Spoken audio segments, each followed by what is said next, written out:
Bem-vindos a mais um episódio de Founder Tales. Desta vez estamos na Portugal Tech Week House. Eles emprestaram-nos aqui o espaço para nós gravarmos tão amavelmente. Para quem não nos conhece, eu e o Diogo, que é este rapaz que está aqui ao meu lado, temos um podcast, chama-se Founder Tales, como eu disse no início, e todos os episódios entrevistamos um founder de uma startup portuguesa ou outros players do ecossistema. Temos imensos episódios publicados, portanto, entretanto, no final desta live, se quiserem ir ver o resto que já temos por aí, sintam-se convidados. E hoje temos connosco a Carolina Amorim, que era founder da Emotai e que agora, entretanto, deu o salto para um fundo de capital de risco, que é a Faber. A Carolina já é a segunda vez que vem ao nosso podcast, portanto, se quiserem ver a primeira parte desta conversa, tem lá um episódio, mas se calhar eu vou começar por perguntar o que era a Emotai, porque se calhar há a malta que não viu o primeiro episódio assim rapidamente, antes de passarmos para outros temas. Ok, então a Emotai era uma startup de neurotecnologia. O que nós fazíamos era identificar problemas de saúde mental através de dados fisiológicos, tipicamente ondas cerebrais, ritmo cardíaco, e com base nessa informação nós conseguimos prever se a pessoa ia ter um problema de saúde mental e dávamos ferramentas para ela melhorar. Mas como é que vocês faziam isso? Ou seja, Nós tínhamos uma banda, no website é mais fácil de ver. Nós tínhamos uma banda tipo uma bandana? Sim, okay. Que nós colocávamos à volta da cabeça e tinha tecnologia de sensores como de EEG, PPG e AMU. Nós fazíamos data fusion, todos os dados, e depois utilizávamos inteligência artificial para identificar padrões de quando é que as pessoas iriam ter problemas de saúde mental. E depois a maneira como nós ajudávamos a melhorar era uma panóplia de muitas coisas, ou recomendávamos ir falar com um psicólogo, ou dávamos exercícios de respiração, mas o maior objetivo era mesmo tentar identificar com antecedência se a pessoa ia ter um problema de saúde mental. Vocês, entretanto, venderam a Emotai, acho que já vamos falar sobre isso, Sim. Mas consegues fazer assim um checkpoint de até onde é que chegaram ou onde é que estavam quando venderam? Ou seja, por exemplo, utilizadores, vendas ou mesmo Sim. conquistas? Bom, eu já não lembro dos números todos, mas de fundraising nós levantámos perto de 1 milhão, também tínhamos bastante dinheiro de grants. Nós éramos considerados, na minha opinião pelo menos, deep tech. Nós precisávamos de identificar coisas que são muito sensíveis e não convém estar a errar se uma pessoa vai ter um problema de burnout ou não. Já tínhamos tido bastantes utilizadores, já tínhamos trabalhado com algumas empresas. Nós fazíamos imensos workshops nas empresas para mostrar como é que a solução funcionava antes de vender. Era uma tática de marketing que nós fazíamos. Até cobrávamos muito pouco pelos workshops, porque a ideia era depois vendermos os pilotos às empresas. E tivemos bastantes empresas que fizeram, por exemplo o Santander e a Semapa também fizeram. Os vossos clientes eram empresas desse género ou era malta mais high performance, atletas? Sim. Quem é que usava? Portanto, nós começámos inicialmente com atletas de alta performance, depois, entretanto, reparámos que, para além do mercado ser niche, eles normalmente querem não pagar. Pois. Eu acho que era mais ou menos, quando nós falámos contigo a última vez no podcast, eu acho que vocês ainda estavam na em high performance, Fórmula 1 e assim. Yeah. Mas, pronto, eles normalmente não pagam porque depois é mais uma sponsorship e depois os clientes, os fãs veem e depois querem comprar a solução. Okay. Normalmente é assim que funciona. Então, nós ainda creio que ainda estamos a trabalhar, não tenho a certeza, porque já não estou na Emotai, mas eu acho que ainda existem alguns atletas de alta performance que têm a nossa banda. Nós utilizávamos mais para ter feedback e depois, eventualmente, utilizar como marketing. Portanto, quando nós íamos a estas empresas, por exemplo, no Santander, nós dizíamos, nós trabalhamos com estes atletas de alta performance Fórmula 1, de repente o interesse aumentava significativamente. Claro. Ou seja, tu montaste a empresa desde o início, tu fundaste-a, não é? Sim. Isso foi em que ano? Eu montei... Portanto, nós criámos em 2018, mas inicialmente era mais um projeto de investigação. Portanto, nós estávamos a desenvolver o produto. Conseguimos alavancar mais quando tivemos o Techstars em 2021, mas depois quando levantámos a nossa ronda em 2022 é que começou a andar muito mais rápido. Bom. Está a dizer, portanto, fizeste o processo todo, fundaste e depois fizeste uma exit. Sim. Qual é que foi a parte mais complicada disto tudo? Suponho que no início tenha sido um bocado chato também, arrancar aquilo, mas também no final deve ter sido super complexo tratar de todos os processos. Sim. Da exit. Qual é que foi o mais difícil deles todos? Sim. Se é fundar ou vender? Ou o que está pelo ou meio. alguma coisa no meio, exatamente. Algum episódio ou alguma coisa que qualquer empresa inevitavelmente tenha de passar por isso e que tu sintas que tenha sido particularmente difícil ou que tenham sido não tão bem sucedidos? Eu acho que o mais difícil é quando tens uma startup deep tech, especialmente em health tech. Deep tech, ou seja, vocês têm de desenvolver a tecnologia ainda não existe no mercado. Exato. Vocês têm de desenvolver para depois a seguir começar a comercializá-la. Exato. Okay. Um dos problemas que tu tens é que demora muito tempo, é muito time consuming, e especialmente quando tens ainda a componente hardware no meio, estás a juntar as duas coisas difíceis. E saúde, suponho, também. E saúde, em que era como eu estava a dizer há bocadinho, não te podes enganar. Não podes estar a dar um diagnóstico, não era diagnóstico, era mais uma recomendação, mas não pode ser errada. Então nós tínhamos que verificar muitas vezes, tínhamos de estar sempre a treinar os algoritmos, tínhamos de detectar false positives e isso tudo. Isso demora tudo muito tempo e isso definitivamente foi a parte mais difícil. E se começasses de novo, que erros é que não cometias agora? Eu fazia pivots mais rápido. Eu demorava muito tempo a fazer os pivots. Tens algum em específico que esteja na tua cabeça de que deverias ter feito mais cedo ou de forma diferente? Sim, o pivot provavelmente de desporto para empresas maiores foi muito lento, no geral. Houve uma altura que nós também até estávamos a considerar avançar só em termos de software e depois eventualmente introduzir as bandas para tirar tanta pressão do início da startup, porque tínhamos de estar a desenvolver o software e o hardware, mas sendo uma empresa deep tech a analisar tudo, ainda considerámos fazer isso e demorámos muito tempo nessa decisão e acabámos por manter a banda. Gostava que tivéssemos tomado uma decisão mais rápida e se calhar ter simplesmente feito software. Pois, e o Álvaro perguntou o que é que farias diferente. A minha pergunta é se voltarias a fazer, ou seja, claro que não neste momento, imagino que devas estar com isto pelos cabelos, mas fundarias outra startup, eventualmente, ou não? Eu acho que fundaria, mas faria de uma maneira diferente. Um dos problemas da Emotai é que eu acho que nós começámos por ter investimento um bocadinho cedo. Portanto, nós antes da Techstars até já tínhamos tido algum capital, foi 100 mil. E isso faz com que, obviamente, se tu estás a receber investimento, o objetivo é a empresa crescer muito rápido. E a partir daí tens que ter sempre as métricas que igualam ao investidor. Quer dizer, quer estar sempre a crescer e cada vez mais rápido. Eu acho que se fosse fazer agora outra vez, ficava bootstrap durante mais algum tempo. Tentava perceber mesmo bem o meu mercado e só depois é que mesmo em deep tech? Sim. Se conseguisse. Porque existem muitos grandes. Okay. Se possível, eu ficava bootstrap mais tempo. Ok. Ou seja, ias à procura de outras maneiras que não investimento de risco.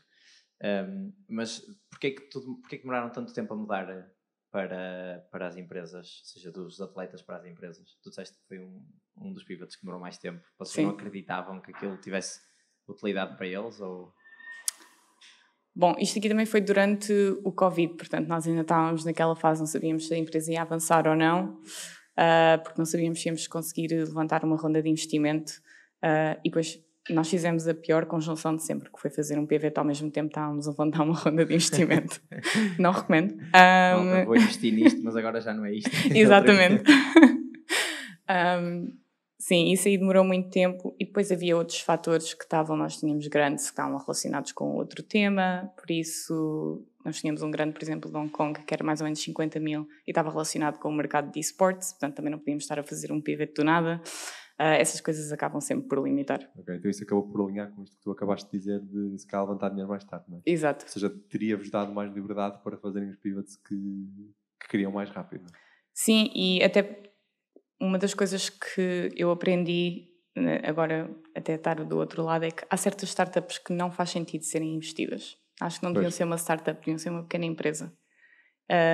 E uma das coisas quando eu criei a Emotai era, tens que ir logo procurar investidores. Tem que ser a coisa número 1, ter validação de investimento. Mas podíamos ser só uma empresa pequena. Mas quem é que te fazia essa pressão? Ou seja, eras tu própria porque era assim que as histórias eram contadas? Ou Sim. Acho que a este ponto também é meio cultural, não é? Eu sinto que toda a gente tem se eu vou criar uma startup, tenho que levantar dinheiro, acho que... Exato. Eu acho que na altura também havia menos conhecimento, era 2018, não havia esta informação toda na internet, não se percebia bem, não existia o Founder Tales, não se percebia bem como é que era o processo de criar uma startup e levantar investimento, era tudo, e os próprios investidores não eram uma coisa muito transparente como é que eles funcionavam. Agora que acho que as pessoas já estão a informar-se um bocadinho mais, já se nota que as startups estão a demorar muito mais tempo até levantar capital. E acho que também é precisamente por isso que temos aqui, que é para explicar como é que os investidores funcionam. Sim. Mas acho que já lá vamos, tu agora trabalhas como investidora, mas para chegares lá, portanto, acho que o ponto crítico na tua história foi teres vendido a Emotai. Sim. Certo? Ou seja, na altura vocês estavam à procura de vender, foi uma coisa que vos caiu no colo, como é que isso aconteceu? Ok, então nós estávamos a levantar a nossa nova ronda de investimento e é uma boa prática, pelo menos na minha opinião, teres um plano B e um plano C, sendo que o plano C é a empresa morrer. Okay. Portanto, no plano B era vender, então nós tínhamos feito uma lista de possíveis compradores e falámos com alguns advisors do género, olha, conhecem alguém que teria interesse em comprar a Emotai, ao mesmo tempo em que estávamos a levantar a ronda de investimento.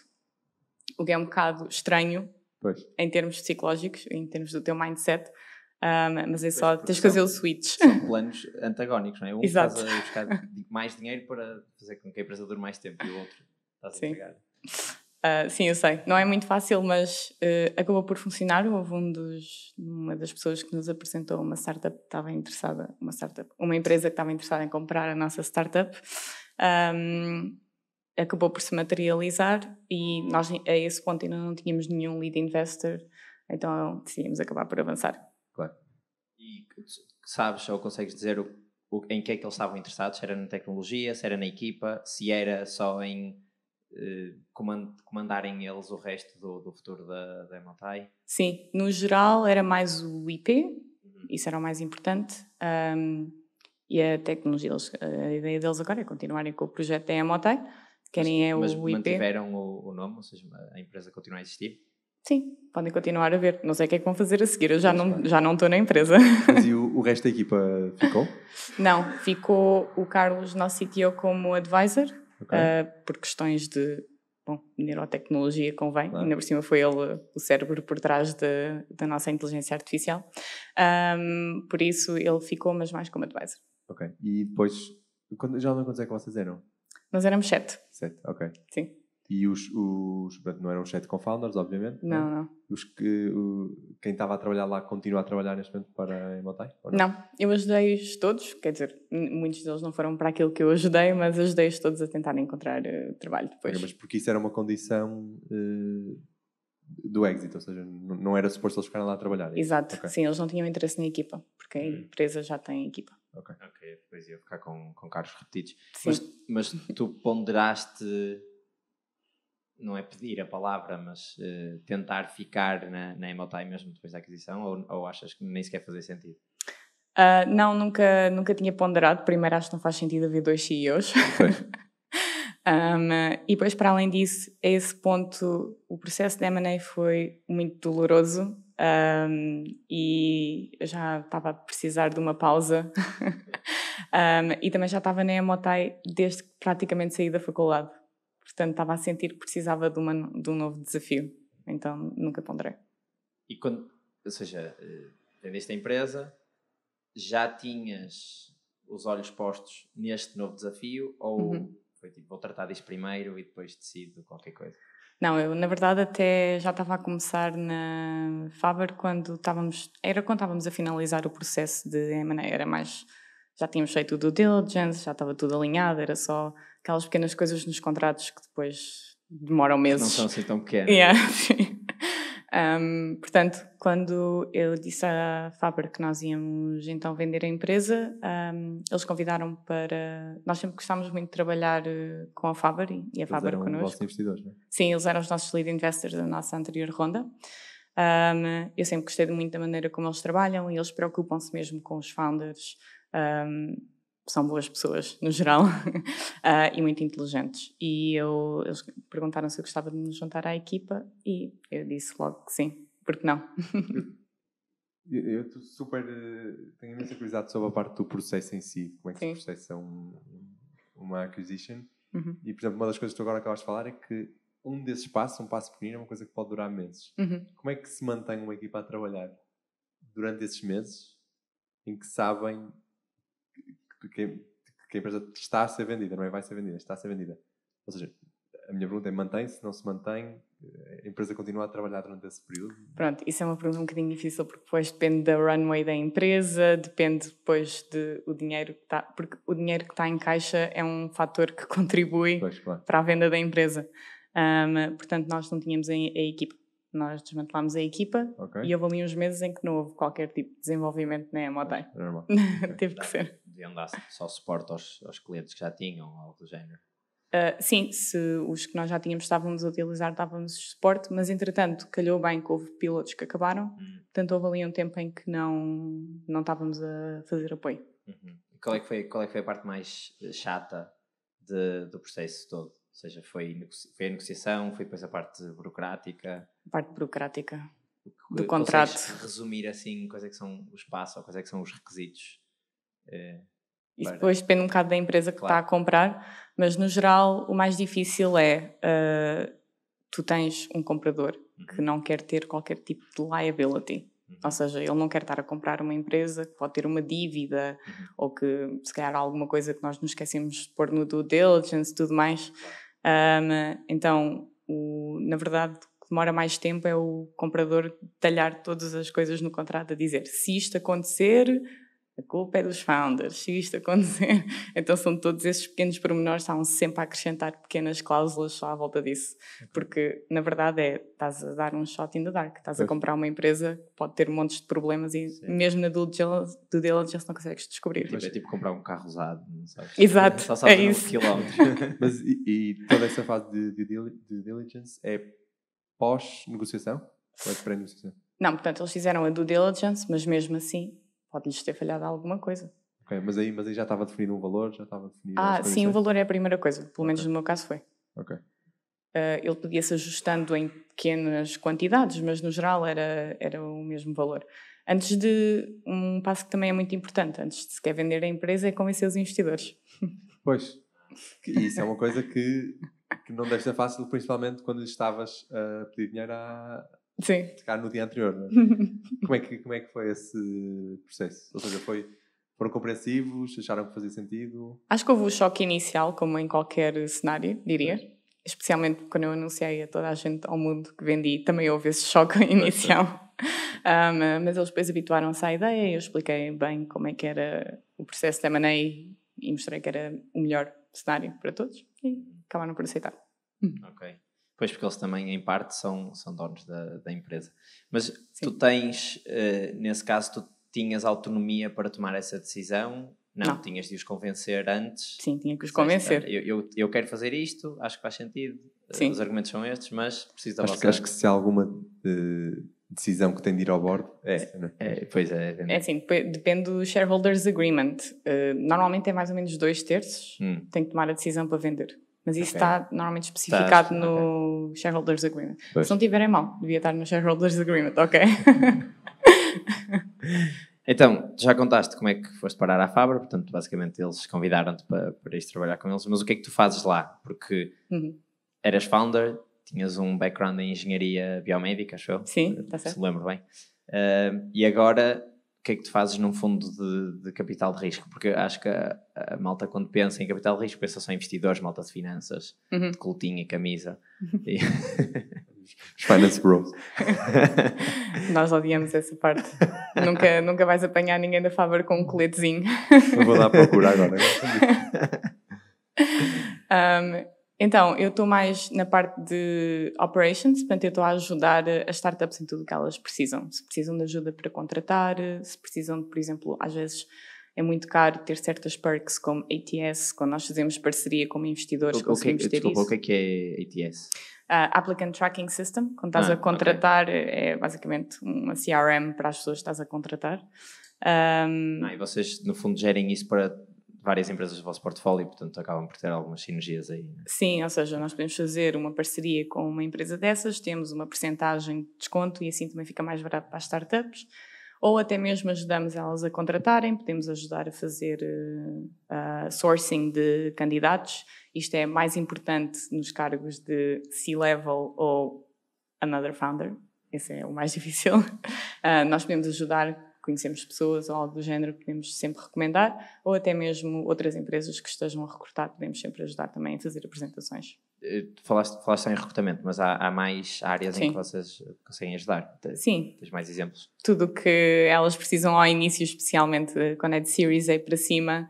De certeza que já existem pessoas com mais conhecimento do que eu, mas normalmente é à volta de sales, growth, recrutamento, levantar capital, que métricas é que devem prestar atenção, tudo o resto, tudo que elas precisam, nós ajudamos. E isso é o teu cargo específico. Eu não sei se consegues resumir mais ou menos quais é que são os cargos típicos num VC e o que é que faz cada um deles? Ok. Na Faber é considerado um micro VC, portanto não temos muita... diversidade. Exato. Portanto, toda a gente faz tudo, não é? É uma startup virada sim, no fundo, sim. Mas tem um fundo muito maior. Sim, tanto nós temos as pessoas mais de operations, neste caso sou eu, e depois temos um CFO que é partner, que trata tudo o que é finanças, falar com os LPs, fazer relatórios, isso tudo. Essa parte não estou. E depois temos também os analistas para cada fundo, porque a Faber tem 2 fundos distintos. Tem um que é Ocean Climate e tem outro que é mais Applied Sciences, que é este novo que saiu agora. E para cada fundo existem os analistas, que são quem está a tomar conta do deal flow, vai procurar startups, avaliar startups inicialmente, e depois isto aqui tipicamente passa para um partner, e o partner do fundo, nós temos 5, de certeza que me está a falhar já temos alguns partners no fundo e são eles que tomam a decisão final no IC, no Investment Committee. E depois de tomarem essa decisão, o acompanhamento passa para vocês, que estão mais em operations, ou continua a ser feito pelos partners? Portanto, o partner está no board, normalmente é observer, portanto é ele que tem a noção de todos os problemas que podem acontecer na startup. Imaginemos que o partner diz, ok, já vi que estás com um problema nesta área, ele pode-me apresentar a mim e eu ajudo de seguida. Ok, então disseste que eras só tu nesse cargo mais ou menos que estás a fazer? De operations, sim. É só tu, não é? Sim. Ok, então e se não for... ou seja, o partner está a acompanhar a startup, vê que tem dificuldades, a precisam de ajudas numa área específica que não é a tua, quem é que ele recorre? Eu desenrasco-me sempre. Ok, boa resposta. Se não for eu a especialista, eu encontro um especialista, não é por aí. Imagina, tu falaste, vou voltar àquilo do recrutamento. Falaste em recrutamento e eu vou assumir que é, se calhar, onde tu consegues dar mais ajuda. Não sei se porque gostares dessa área ou se porque fizeste vários e achas e tens essa capacidade. Mas que outras skills é que tu vês que são úteis do teu tempo de founder e de CEO para agora ajudares todas as startups que estão no vosso portfólio? Sim, às vezes também é o ombro para chorar. Mas especialmente à volta de growth e métricas, normalmente eu gosto de ajudar nessa parte, mas depende tudo do que é que a startup está à procura. O problema número 1 quando as startups levantam é que os primeiros meses são, 80% do seu tempo é ocupado a recrutar, especialmente para startups em fase seed, que se calhar não têm tanto branding, as pessoas não sabem tanto quem é que elas são, elas têm que fazer active hiring, que é vão atrás mesmo dos candidatos para contratar. Isso demora imenso tempo. Então, se nós conseguimos ajudar nessa parte e conseguir que, em vez de ser, por exemplo, 80%, é só 50%, já estamos a ajudar bastante. Por isso é que, por acaso, é uma coisa que já reparei, quase todos os VCs têm um job board para as empresas. Faz sentido agora. Sim, nós também temos um. Se alguém quiser ir ver, para trabalhar no portfólio da Faber. Se quiseres deixar aí, dar aquele plug, dizer o link, acho que... Faber.vc, jobs. Era fácil. E agora portanto, estás do outro lado da barricada, de certeza que havia coisas que tu, quando eras founder, não percebias porque é que os VCs faziam, e agora que estás deste lado já percebes mais, ou espero eu. Sim. Tens assim alguma decisão ou alguma posição que quando eras founder não percebias porque é que os VCs tinham e agora que estás deste lado Sim. já percebes, isto agora afinal faz sentido. Sim, houve uma coisa que foi fascinante para mim, que é o tempo em que o VC está a gerir aquele fundo em específico. Portanto, um fundo tipicamente tem 10 anos. Tu pensas, ok, tem 10 anos para investir. Não, eles investem os primeiros 5 anos do fundo. Ou seja, os VCs levantam dinheiro dos LPs, por Uhum. exemplo, levantam 50 milhões e depois eles têm 10 Isso anos... normalmente é antes do fundo abrir, não é? Sim, antes do fundo abrir. Depois têm 10 anos para colocar aquele dinheiro em startups e ao final de 10 anos os LPs, que são quem põe o dinheiro, quer algum retorno. É mais ou menos esta a lógica. Mais ou menos, só que não são 10 anos, são 5 anos. Sim, Portanto, 5 anos para aplicar o dinheiro. Ou Sim. seja, os LPs esperam que no fim dos 10 anos Tem um retorno. tenham um retorno de todo, ou seja, o fundo tem de acabar, não é? Tem de voltar todo o dinheiro. Sim. Ok. Um bom VC, típico, pelo menos tem o dinheiro que investiu de retorno Ok. para devolver aos seus LPs. Uhum. Mas um LP não quer o dinheiro de volta. Claro. Quer sempre um Quer bocadinho mais. Claro. Então, tipicamente o que acontece é que existem fundos muito grandes que atiram e vão ver o que é que pega e depois... Spray and pray. Exato. A Faber é um fundo mais pequeno e é muito mais focado em deep tech. Portanto, nós somos bastante consistentes nas startups em que nós estamos a investir. Até mesmo em Blue também é mais deep tech. Uhum. E nós fazemos poucos deals, mas temos de ter muito cuidado em cada deal, porque precisamos mesmo ter alguns vencedores naquele fundo em específico, é para conseguir ter o tal retorno para os nossos LPs. Estavas a falar daquilo dos 5 anos. Mas o que me fascina é mesmo a parte dos 5 anos, porque eu pensava sempre que, ok, portanto eles investem nos 5 anos, só que o que não nos podemos esquecer é que eles querem ter o dinheiro de volta, porque é assim que funciona o ciclo, em 10 anos. Portanto, se tu estiveres a ser investido nos últimos 5 anos do investimento, tens muita pressão para devolver, porque Pois. já só tens 5 anos, em vez de se fosse no início tinhas 10. Percebes? Pois, claro. Engraçado. Mas, e sentes que é mais fácil levantar dinheiro no início ou no final do fundo? No final do fundo tem que ser uma startup que mostra que vai ter o dinheiro de volta muito rápido. Ok. É assim.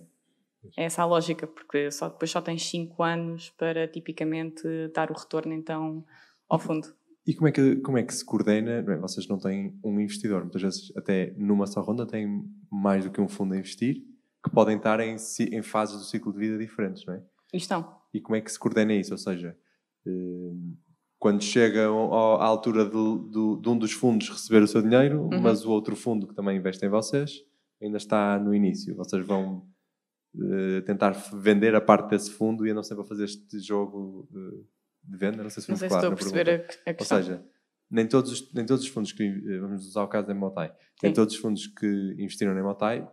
Na mesma ronda. Pode ser na mesma ronda. Estavam na mesma fase do ciclo de vida quando investiram. Ok. E portanto, tu, 5 anos depois da tua ronda seed, vais ter um dos fundos a fazer pressão para levantar a parte dele. 5 anos depois vais ter ou 2 anos depois, ou 1 ano depois vais ter outro fundo a fazer pressão para levantar a parte dele. Vou tentar responder, depois não sei se vai estar certo, mas eu acho que a maneira dos fundos terem retorno não é só fazer exits, portanto eles podem depois vender as partes deles noutras rondas para a frente, e portanto eles podem ir gerindo, tem mais granularidade de Sim, de rondas. Depois há várias pessoas que podem comprar, pode ser um novo VC, se aquela startup já não quiser levantar mais capital, pode ser o founder a comprar, tem várias maneiras. Depois eles depois fazem uma avaliação qualquer e fica... E pode ser, imagina, é comum haver tipo transferências de capital nesse sentido, ou seja, um fundo capital de equity nesse sentido, ou seja, um fundo transferir a avaliação atual para outro fundo qualquer, sem que isso seja propriamente uma ronda de investimento que muda a avaliação da empresa. Isso acontece? Bom, aí já não tenho muito bem a certeza. Sei que quando estás a levantar uma ronda de investimento é possível estares a vender. Imagina, és um VC, está uma ronda de investimento que já é muito acima daquilo que tu normalmente vais fazer, podes tipo, vender um bocadinho das tuas ações, por exemplo. Ou podes vender todas. Exatamente. Aí já tens de falar com o nosso partner CFO, ele é que percebe isso. Então, quando vocês anunciam fundos, por exemplo, no LinkedIn, a dizer, a Faber agora tem um fundo novo de X milhões para investir em Y, é um bom sinal para as startups que estejam à procura de trabalhar com aquele VC de contactarem naquele momento, porque se calhar vão ter mais... Sim, por favor, contactem-nos, faber.vc. Podem mandar o pitch para pitch@faber.vc. Mas vocês têm mais startups a contactar-vos ou vocês contactam mais startups? Se calhar, pronto, isto é a parte mais dos analistas, mas não sei se tens ideia. Por acaso não tenho a certeza. Ok. Nós recebemos imensos no pitch, @fiber.vc, e nós vemos mesmo que está naquele e-mail, ok? Por isso mandem. Sim, confirmo. Nós chegamos uma vez a falar com, acho que era a Sofia. Sim, a Sofia é partner. E portanto ela depois deu-nos imenso feedback, ou seja, é verdade. E o que é que, mesmo não estando a fazer a parte dos analistas, consegues dizer o que é que são as coisas que tu mais valorizas num pitch? Ou, se calhar no pitch não, porque não és capaz de não ter tanto contacto, mas numa startup em geral. Eu acho que o mais importante, especialmente numa seed round, é a equipa. Porque a equipa vai ter que conseguir passar por todos os desafios que todas as startups passam. Desde ter product market fit, como é que tu vais comercializar, como é que agora vais levantar esta ronda de investimento. Uma grande parte de ser founder é estás a ouvir não a toda a hora. Portanto, tem que ser uma boa equipa que consiga ultrapassar esses problemas todos e seja resiliente. Ok. Isso foi a resposta da Carolina VC ou da Carolina Founder? Ou das duas? Eu acho que foi das duas. Tu tinhas co-founders? Tinha 2 co-founders. Ok. Portanto, também passaram por isso tudo. O que é que vocês faziam extremamente bem na Emotai e que tu agora tentas passar às startups que acompanhas? Provavelmente a equipa dava-se mesmo muito bem. Nós normalmente até tínhamos bastantes fases, por exemplo, durante a semana nós tínhamos só uma regra que era à sexta-feira a uma certa hora não se podia falar de trabalho, era só estarmos a conviver, porque a minha regra era, se tu gostares das pessoas com quem tu trabalhas, tens mais paciência. Portanto, não explodes tanto quando uma coisa corre mal. E fazíamos o mesmo entre os founders. Normalmente era mais ou menos uma vez por mês, nós encontrávamos só os 3 e a regra era não falar sobre trabalho. Ok. Por acaso te fizeste esta pergunta, estávamos a discutir num destes dias, e eu acho que é uma pergunta interessante para fazer. Fiz a ti ou fiz a Carolina? Não, fizeste para mim. Tu perguntaste se isto que tu disseste, para mim, no fundo, passa um bocadinho por cultura da empresa. Sim. E tu, na altura, perguntaste-me se eu achava que a cultura eram os founders a imprimir e depois aquilo ficava, ou se o trabalho dos founders era contratar alguém para imprimir a cultura na empresa. Lembro. Eu acho que na altura que me fiz foi de uma maneira diferente, que era qual era a influência que exato, o teu trabalho, ou seja, o trabalho como founder que tu tens no início de tudo para imprimir essa cultura, quanto é que se propaga depois organicamente se tu parares de fazer isso, ou se é uma coisa que se tem de mesmo estar ativamente a reforçar. Sim. E até a responsabilizar alguém. Exatamente. Portanto, tu és agora o ponta de lança e vais ser o nosso vetor de cultura aqui na empresa. A Emotai só chegou a 7 pessoas, portanto a cultura era bastante fácil, né? Portanto eram os founders, nós já tínhamos aquela cultura, também tínhamos um early employee que teve praticamente desde o início da Emotai, e nós os 4 mantínhamos sempre o mesmo nível, fomos sempre muito parecidos ao longo do tempo. Mas já ouvi de várias startups que agora estão a passar para aí dos 20, 25 pessoas que já dizem que é muito mais difícil manter a cultura e que uma das coisas que eles criticam mais é que às vezes podes contratar uma pessoa que não está tanto, ou seja, parece que está a desviar as pessoas da cultura que que aquela startup tem, e isso aí pode provocar danos graves, porque é como se fosse um veneno, começa-se a espalhar. E às vezes se calhar nem precisa de ser uma pessoa com um cargo super alto, basta ser uma pessoa influente ou muito carismática que está muito envolvida no dia-a-dia da empresa. Sim, pois. Isso é uma lição que eu também aprendi, que é, a pessoa pode trabalhar super bem e pode dar todos os deliverables, trabalhar tipo extra hours, etc. Mas se for difícil trabalhar com ela em termos de personalidade, não sei se recomendo. Acho que prefiro uma pessoa que seja menos produtiva. Tu falaste que vocês tinham 2 fundos, portanto tem o Blue, que é o tal Ocean and Climate, e tem este novo que é Applied Sciences. Sim. Que oportunidades é que tu vês que estão a surgir nesses fundos? Porque tu agora consegues ver, se calhar, um ecossistema de malta, principalmente sendo em Deep Tech, que está a desenvolver tecnologia que só vai ficar disponível daqui a uns anos. Sim. Em que áreas, e se houver aí coisas sigilosas, não precisas dizer, não é? Mas... eu não sei nada sigiloso, a não ser que já está quase a ser público, por isso. Mas em que áreas é que tu vês assim, grandes oportunidades, principalmente nas duas áreas em que os fundos estão a atuar? Sim, eu por acaso, climate e ocean, eu não percebo quase nada daquilo, vou ser honesta. Eu percebo das startups que nós temos no portfólio, mas do mercado em si não tenho muito conhecimento. Percebo um bocadinho melhor do Applied Sciences. Eu acho que há várias áreas que estão muito interessantes, por exemplo, chips novos que estão a ser criados. Acho que vão ter um potencial enorme agora com o novo uso de AI e provavelmente robótica. Mas isto é uma resposta da Carolina, fundadora. Mas e diz isso mais até em áreas da saúde ou achas que é across the board? A área da saúde tem alguns problemas. Se for mais biotech, tens o problema de demorar muito tempo a ter qualquer tipo de gerar qualquer tipo de retorno. Existem empresas mesmo deep tech, biotech, que é mesmo muito difícil venderem porque precisam de anos e anos a desenvolver. Quando dizes biotech, dizes laboratório, ou seja, sim, por biologia exemplo, aplicada? Pharmaceuticals ou coisas desse género, normalmente demoram mesmo muito tempo a ter retorno. E às vezes, que é uma coisa que também as pessoas têm que prestar atenção, são os tais 10 anos do fundo. Por isso acho que têm desenvolvimentos fantásticos, mas que não são próprios para, por exemplo, o fundo da Faber, se não tiver esse tal retorno. Pois aí, se calhar faz mais sentido desenvolver primeiro a tecnologia com as tais grants que tu falaste. Sim. E depois numa fase de go-to-market, aí sim, ir procurar um fundo que seja mais aplicado nessa área. É de notar que há fundos que investem mesmo só super deep tech, biotech, e pharmaceuticals. conseguem gerir os 10 anos ou se calhar esticam um bocadinho mais, não é? Se calhar se calhar dura mais tempo, por acaso aí não tenho a certeza, ou também tem uma visão diferente do mercado. Pois, ok. Bem, eu acho que chegamos ao final aqui das nossas perguntas. Portanto, vamos à pergunta da praxe que fazemos no final de todos os episódios. Que eu não sei se te lembras. Não.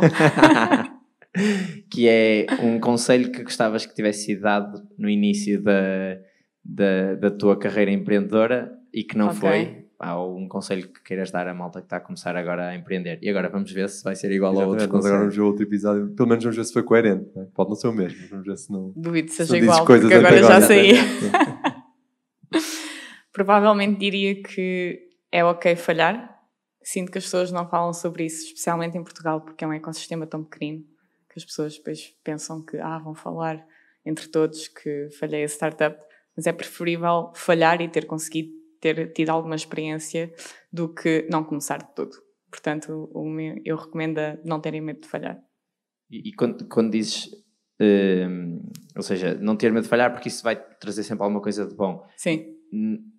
No caso de, ou seja, no teu caso, o que é que teres feito a Emotai até ao exit, o que é que foi a coisa que melhor te trouxe? Foi conexão com malta que se calhar não ias ter porque pronto, não estavas no meio, foi aprenderes mesmo hard skills, foi aprenderes a gerir uma empresa, ou seja, o que é que tu agora adoras fazer e que veio da Emotai? No teu trabalho atual, acho que sim. Parte é... Sim, o trabalho veio daí, não é?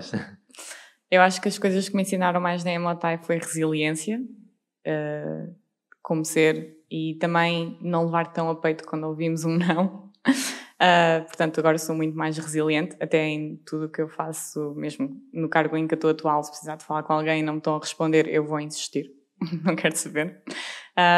Resiliência diria que definitivamente foi o mais importante e também o tal medo de falhar.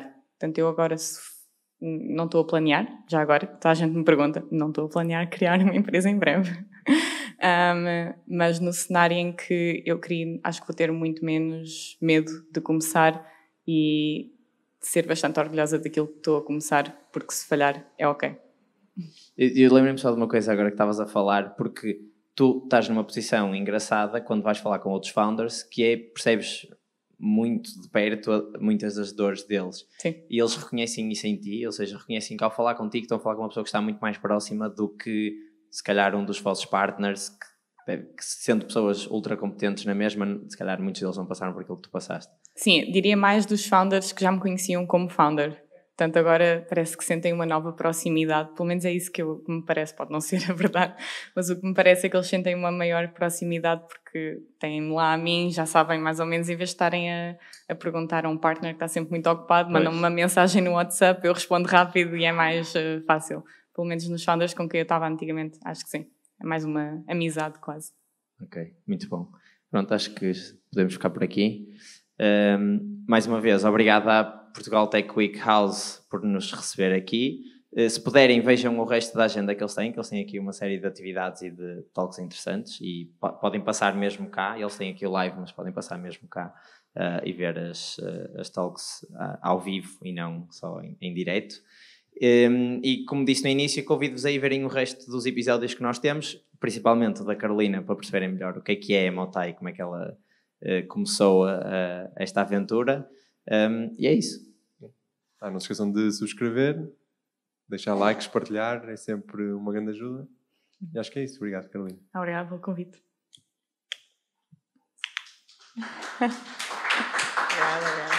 Obrigada.